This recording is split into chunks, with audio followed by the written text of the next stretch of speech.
살인아, 방탄소년단이 아니에요? 도대체 무슨 소리야?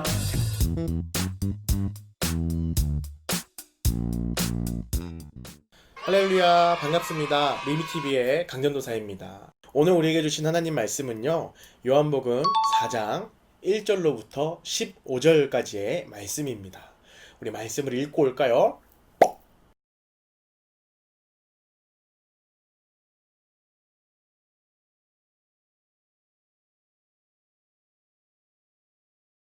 오늘 말씀은 또 오늘의 주제는 바로 I must meet you입니다.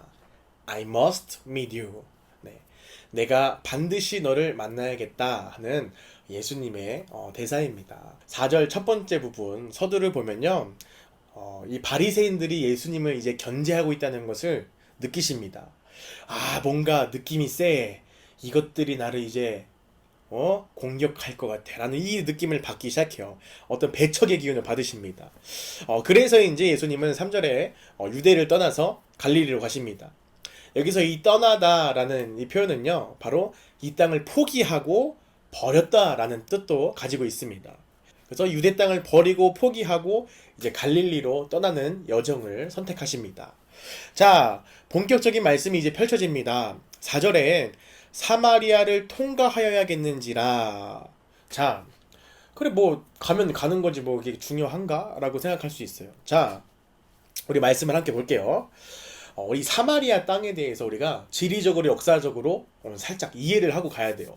자, 지리적으로 일단은 지도를 한번 보겠습니다. 이 유대 땅과 갈릴리 딱 중간에 사마리아 땅이 있습니다. 유대 그리고 사마리아, 갈릴리 이런 순서대로 땅이 펼쳐져 있는데, 유대인들은요 이 사마리아 땅, 이 가운데를 지나서 갈릴리로 가면 참 빨리 갈 텐데 이 사마리아 땅을 지나지 않고 갈릴리 땅으로 가는 풍습이 있었습니다. 왜 그런고 하니, 자, 역사적으로 한번 보면요, BC 750년 아수르란 나라가 이스라엘을 정복합니다. 뭐 우리나라 사람들은 참 이런 거 참 뭐랄까 이해를 잘하고 잘 느껴요. 일제강점기를 생각하면 돼요. 이 아수르라는 나라가요, 이스라엘이란 나라를 통치하고 이 사람들을 막 붙잡기 위해서 펼쳤던 정책이 바로 혈통 말살 정책입니다. 이스라엘의 혈통을 없애겠다는 소리죠.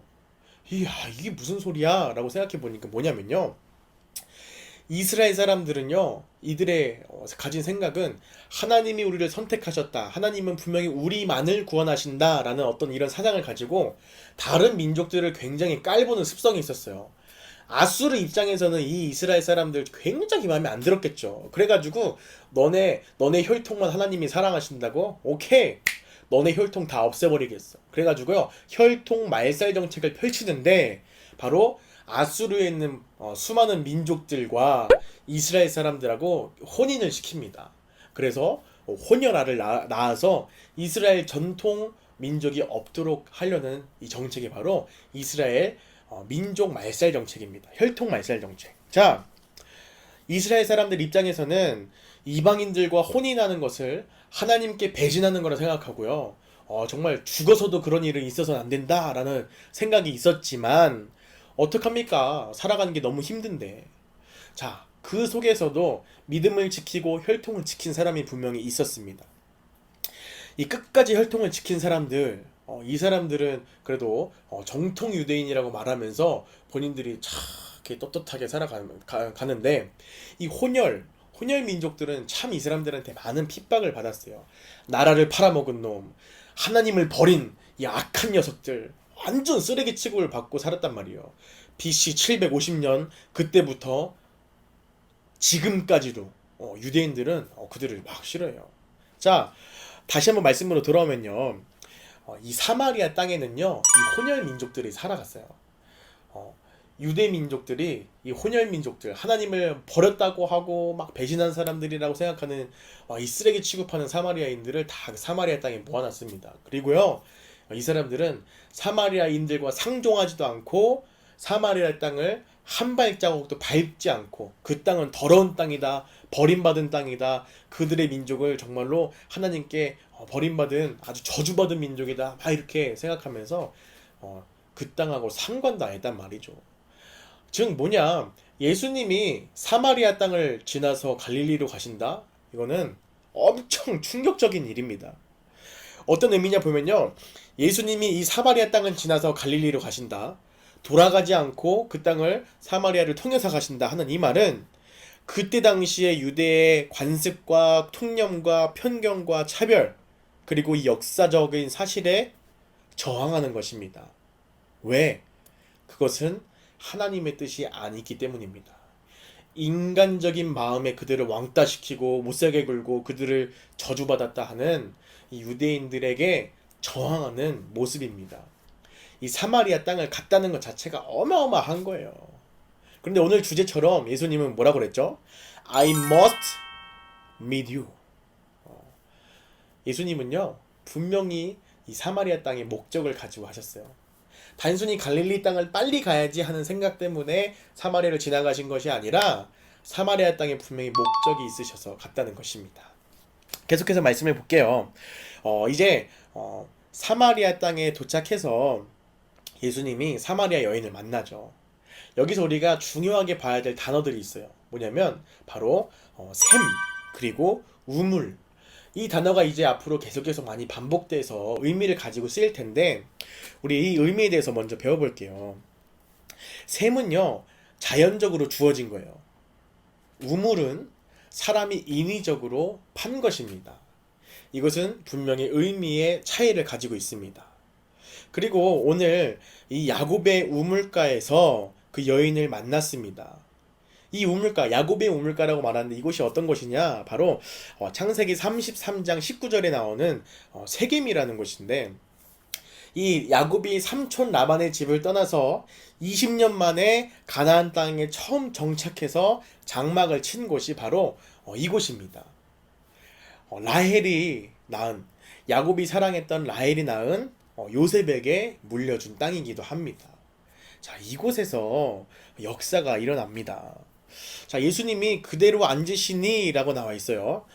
이것은 그냥 털썩 주저앉으시고, 야, 이 멀고 먼 여행 속에서 드디어 내가 여기 도착했다라는 의미로 쓰였습니다. 그대로 앉으시니. 그냥 너무 힘들어서 야, 잠깐만 쉬었다가 이게 아니라, 드디어 여기 도착했구나, 여기 내가 왔구나 라는 뜻입니다. 자, 여기서 이 사마리아 여인이 등장하죠.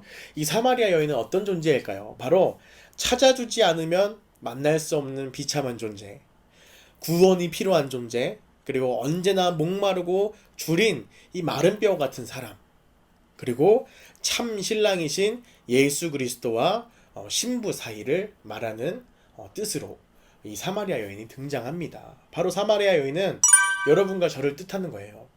예수님 없으면 안 되는 존재, 구원이 필요하고 늘 언제나 목말라 있는 상태. 자, 여기서 우리 많은 설교 때 이런 말씀을 들었을 거예요. 왜 이 여인은 6시쯤 나왔는데 왜 이 시간에, 사람들이 돌아다니지 않는 이 시간에 나올 수밖에 없었는가 라고 많은 사람들의 설교를 들었을 것입니다. 자, 여러분, 중요한 것은 이 시간에 나올 수밖에 없었던 이 여인의 심정이 바로 저와 여러분의 심정이라는 거예요. 이 여인에게 죄가 있어서 사람들에게 가뜩이나 멸시받는 그 사마리아인 중에서도 또 멸시받고 왕따당하는 이 느낌, 정말 세상에 아무도 내 편이 없는 그 느낌, 여러분들 잘 알고 느꼈으면 좋겠습니다. 그 속에서 예수님을 만난 거예요. 자, 여기서 예수님이 참 재밌는 행동을 합니다. 7절에 사마리아 여자 한 사람이 물을 길러 왔음에 예수께서 물을 좀 달라 하시니 이는 제자들이 먹을 것을 사러 그 동네에 들어갔음이로더라. 자, 제자들을 보냈어요. 이 사마리아 여인과 1대1로 만나기 위해서 사실은 예수님이 제자들을 먹을 것 좀 사라 하고 다 보내신 거예요. 이것은 이 사마리아 여인에 대한 예수님의 사랑과 배려입니다. 이 사마리아 여인 이 가슴 속에 또 사람들 가운데에 멸시받고 핍박받는 것이 너무나 강하고 이 개인 기피증이 막 있는 것처럼 보이잖아요. 그렇기 때문에 예수님은 제자들을 다 보내시고 이 사마리아 여인과 1대1로 만납니다. 여러분, 제가 소망하는 것이 있어요.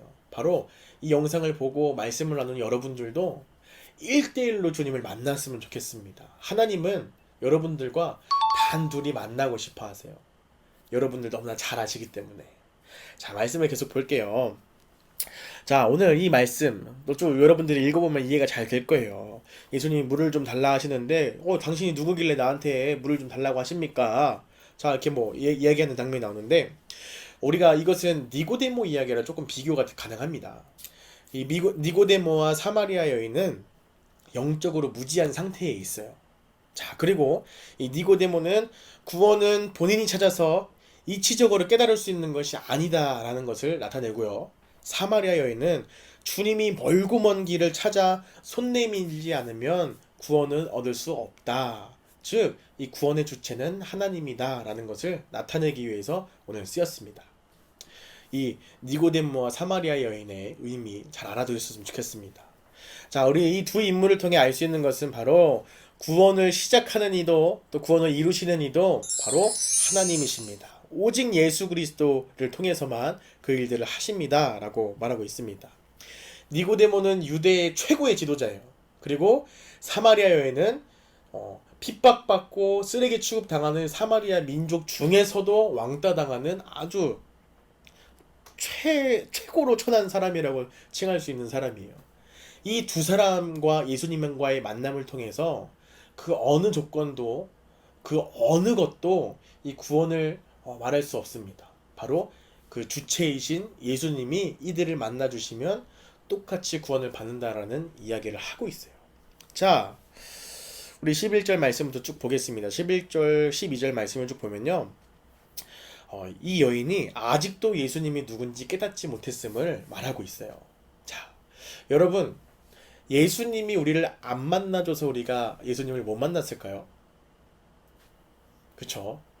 예수님은 언제나 우리의 마음을 두들기고 계세요.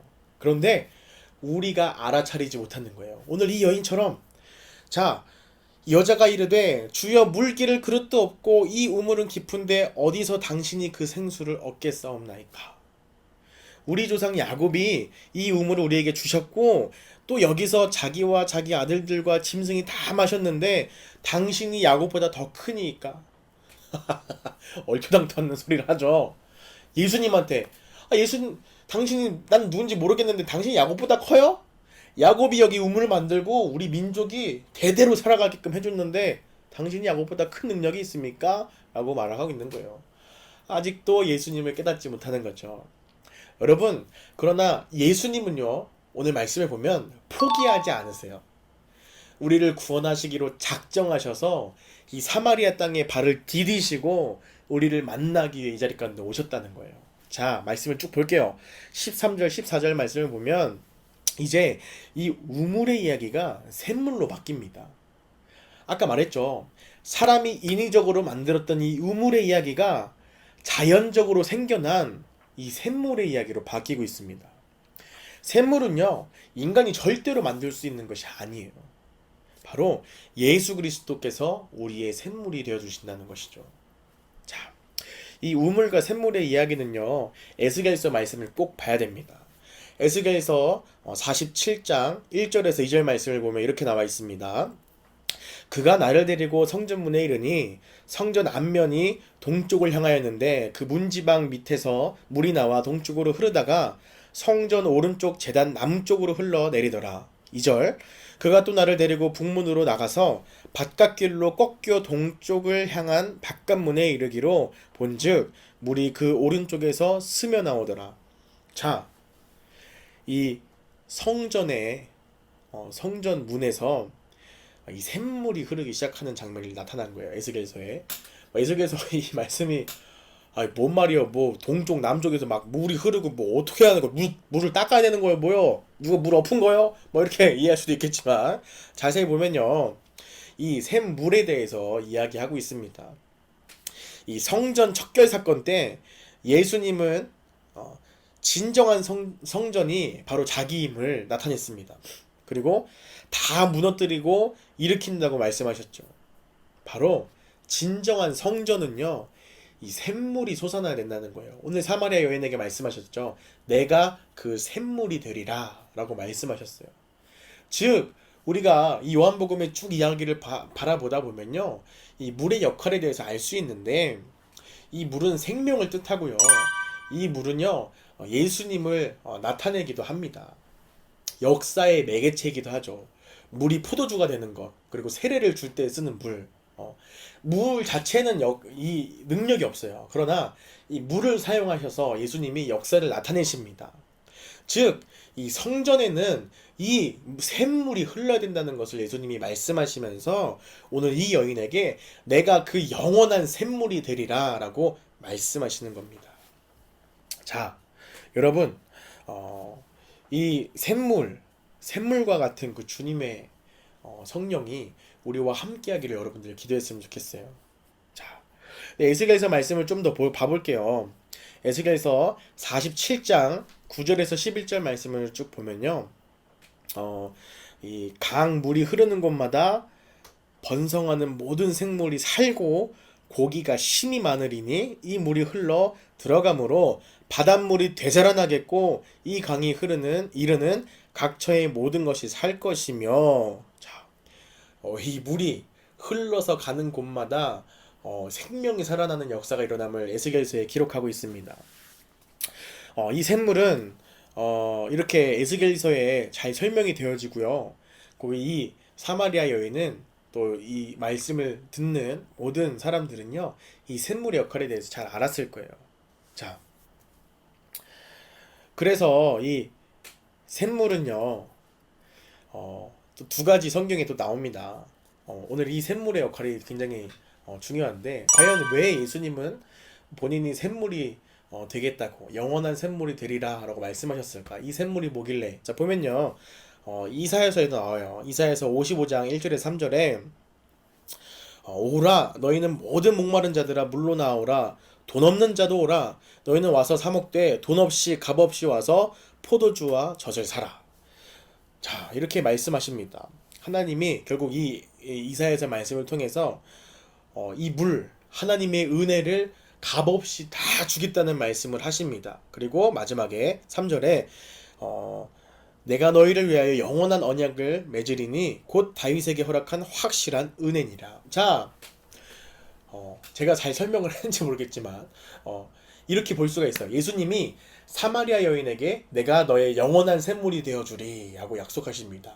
근데 이 샘물이 무엇이냐라고 보면요, 에스겔서에 설명되어지는 것은 이 물은 성전에서부터 흘러나오며, 그리고 이 샘물은 바로 생명을 살게 하는 생명과 같은 생명수이다. 생명을 살게 하는 능력이 있는 물이다. 자, 그리고 이사야서에 뭐라고 나와 있습니까? 바로 다윗에게 허락하신 확실한 은혜라고 표현하고 있습니다. 즉, 이 물, 예수님이 사마리아 여인에게, 즉 우리들에게 약속하신 내가 너희의 영원한 샘물이 되리라, 샘물을 주리라 하신 것은 무엇이냐? 바로 내가 너희에게 약속한 그 확실한 은혜를 주겠다, 값없이 허락하겠다라는 것을 말하고 있습니다. 이 말은요, 요한계시록 21장 6절에 완성이 됩니다. 또 내게 말씀하시되 이루었도다. 나는 알파와 오메가요 처음과 마지막이라. 내가 생명수 샘물을 목마른 자에게 값없이 주리니. 아멘.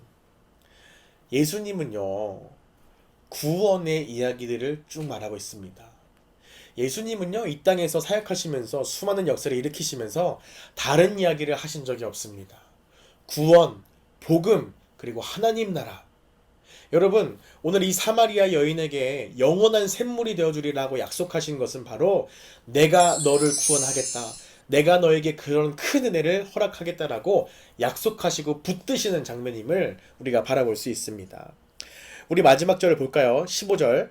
여자가 이르되 주여 그런 물을 내게 주사 목마르지도 않고 또 여기 물을 길러 오지도 않게 하옵소서. 마치 이 여자가 예수님의 존재에 대해서 깨달은 것 같죠. 하지만 그렇지 않습니다. 예수님의 말을 터무니없는 말로 오해하면서 이야기하는 것입니다. 이 15절 말씀은요, 우리가 그냥 문자 그대로 보면 안 돼요. 그냥 이 여자가 드디어 예수님의 말을 믿는구나, 그 물을 갈망하는구나 라고 생각하는 게 아니라, 이 여자의 태도는 그렇습니다. 그래요? 그거 어디 한번 줘봐요. 당신이 그 물을 나한테 줘서 내가 다시는 여기 좀 오지 않게 좀 해줘봐요. 이런 말투예요. 이해가 됐죠? 자, 오늘의 말씀은 여기서 이렇게 마무리됩니다. 15절까지. 예수님은요, 우리를 만나기 위해서 찾아오십니다. 목적이 있으셔서 찾아옵니다. 왜요? 바로 우리가 샘물 대신 그 예수님을 만나야만 그 구원, 그 은혜를 경험할 수 있기 때문이죠. 사랑하는 여러분, 오늘 말씀을 통하여서 여러분들의 인생 가운데에 주인이 바로 하나님임을 기억했으면 좋겠습니다. 우리 다음 시간에 다시 만나겠습니다. 사랑하고 축복합니다.